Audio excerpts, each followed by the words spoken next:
見てこれ。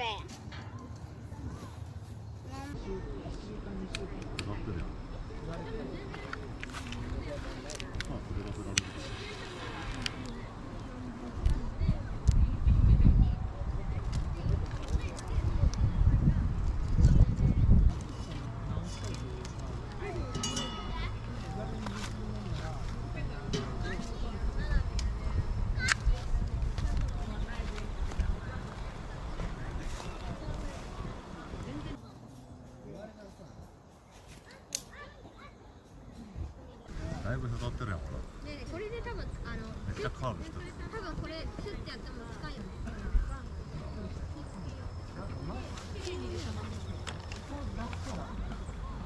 どうやったの？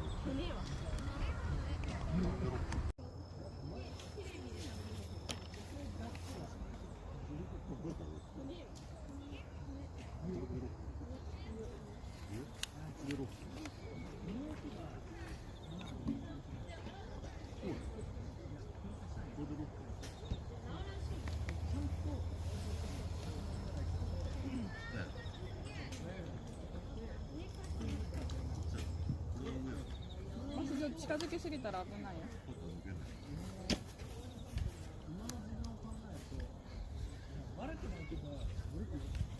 絶対やんねん、これ。絶対に。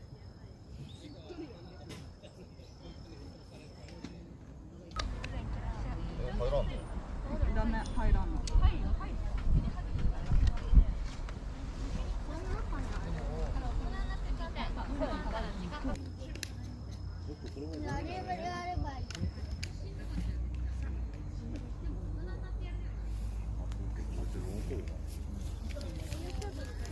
だもうちょっとしっかり二次燃焼してくれればあの煙が。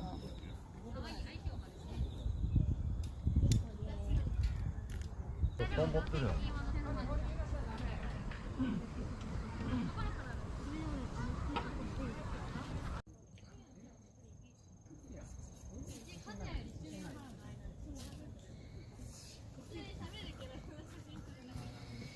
なんもないところに入れよう。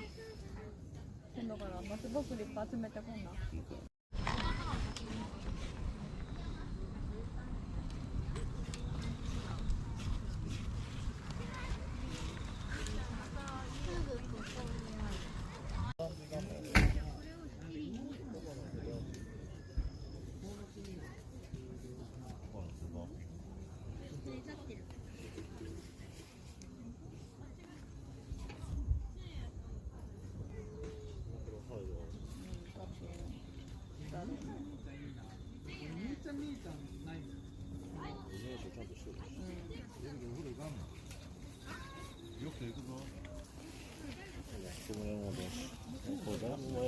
今いい感じじゃない？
と2本ない。